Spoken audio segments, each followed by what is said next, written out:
Ibu Dwi Kartika, kalian bisa memanggil Ibu Dwi. Hari ini kita akan belajar mata pelajaran prakarya.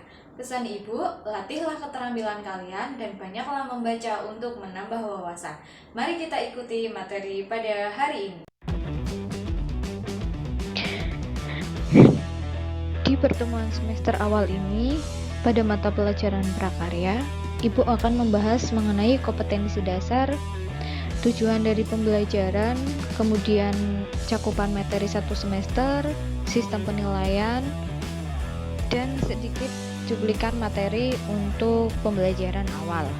Nah, sebelum memulai pembelajaran, akan Ibu jelaskan mengenai kompetensi dasar dari kerajinan kayu, bambu, dan rotan. Yang pertama yaitu 3.1, memahami pengetahuan tentang jenis, sifat, karakter, dan teknik pengolahan kayu, bambu, dan rotan.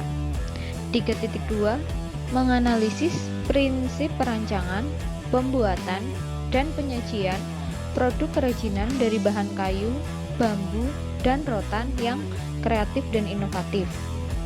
Poin 4.1, memilih jenis, bahan, dan teknik pengolahan bahan kayu, bambu, serta rotan yang sesuai dengan potensi daerah setempat. Poin 4.2, merancang, membuat, menyajikan produk kerajinan dari bahan kayu, bambu, dan rotan yang kreatif serta inovatif. Tujuan pembelajaran yang akan kita capai yaitu peserta didik dapat memahami mengenai jenis, sifat, karakter, dan teknik pengolahan bahan kayu, bambu, serta rotan. Yang kedua yaitu peserta didik dapat menganalisis prinsip perancangan, pembuatan, dan penyajian produk kerajinan dari bahan kayu, bambu, serta rotan yang kreatif dan inovatif. Nah, pembelajaran prakarya yang kedua yaitu kita akan mempelajari mengenai budidaya ikan konsumsi.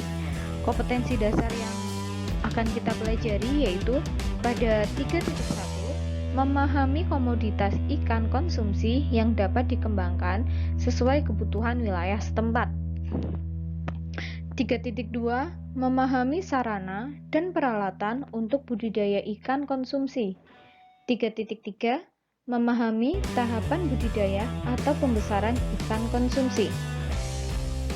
4.1, menentukan komoditas ikan konsumsi yang dapat dikembangkan sesuai kebutuhan wilayah. Poin 4.2, menyiapkan sarana serta peralatan untuk budidaya ikan konsumsi. Poin 4.3, mempraktikkan budidaya pembesaran ikan konsumsi. Tujuan pembelajaran yang akan dicapai ada 3. Yang pertama yaitu peserta didik dapat memahami komoditas ikan konsumsi. Yang kedua yaitu peserta didik memahami sarana dan peralatan budidaya ikan konsumsi. Poin ketiga, peserta didik dapat memahami tahapan budidaya ikan konsumsi. Selanjutnya, Ibu akan menjelaskan mengenai penilaian. Teknik penilaian dalam mata pelajaran prakarya akan diambilkan dari 3 poin yaitu dari ulangan harian, kemudian dari sistem penugasan, selain itu dari keterampilan. Nah, sebelum Ibu menjelaskan satu persatu, di sini Ibu akan menyampaikan bahwa kriteria ketuntasan minimal atau biasa disebut KKM atau dapat dikatakan sebagai nilai terendah yaitu 75. Nah, sistem penilaian pada penugasan akan Ibu berikan melalui Google Classroom. Penugasan akan Ibu berikan setelah Ibu menyampaikan materi. Jadi, Ibu mohon cermati setiap materi yang kalian dapatkan, tanyakan apabila kalian belum memahami.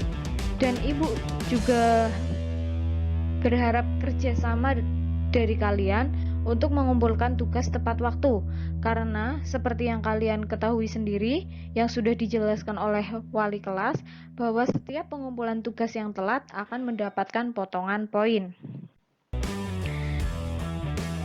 Yang kedua yaitu mengenai ulangan harian. Nah, ulangan harian akan dilakukan ketika kita setelah menyelesaikan pembelajaran, baik itu satu bab atau satu kompetensi dasar. Ulangan harian akan Ibu berikan melalui Google Classroom. Bentuk soalnya seperti apa? Bentuk soalnya terdapat pilihan ganda, kemudian terdapat esai, atau bisa juga terdapat keduanya. Nah, untuk pengambilan nilai ulangan harian tidak akan Ibu lakukan secara dadakan. Pasti akan Ibu beritahukan pada pertemuan sebelumnya. Ibu harap kalian semangat dalam belajar, sehingga nilai ulangan harian kalian tidak di bawah KKM. Nah, untuk yang ketiga yaitu keterampilan. Keterampilan itu diambil dari nilai pramateri ini. Yang selanjutnya yaitu materi yang akan kita pelajari dalam satu semester, yaitu mengenai kerajinan kayu, bambu, dan rotan. Kerajinan kayu, bambu, dan rotan akan kita bahas mengenai sifat, karakteristik, kemudian bagaimana cara pengolahannya, alat dan bahan apa saja yang digunakan, hasil dari kerajinannya seperti apa. Nah, yang kedua yaitu budidaya ikan konsumsi.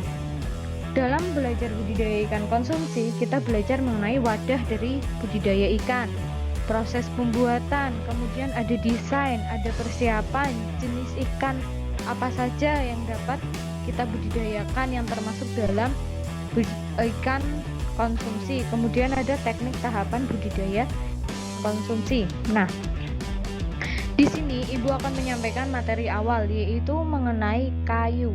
Seperti yang kalian ketahui, kayu itu merupakan sebuah batang atau cabang serta ranting tumbuhan yang mengeras dan mengalami lignifikasi atau penyatuan. Penyebab terbentuknya kayu antara lain akibat akumulasi dari selulosa dan lignin atau yang disebut zat kayu pada dinding sel berbagai di batang. Nah, batang itu dapat diolah menjadi apa? Apa saja sih? Menjadi kerajinan yang seperti apa? Banyak sekali contoh kerajinan yang diolah dari batang, antara lain atau yang biasa kita sebut kayu ya, mohon maaf. Contoh kerajinannya yaitu ada figura, kemudian ada jam tangan, kemudian ada jam dinding, ada vas bunga, ada lampu hias. Apabila kalian masih belum jelas mengenai materi ini, kalian bisa tanyakan ke Ibu, ke email WhatsApp ataupun melalui grup Classroom ini. Tetap semangat dalam belajar, kerjakan tugas-tugasnya, pelajari kembali materinya, jaga kesehatan, taati protokol kesehatan yang ada. Sampai berjumpa di pertemuan yang akan datang.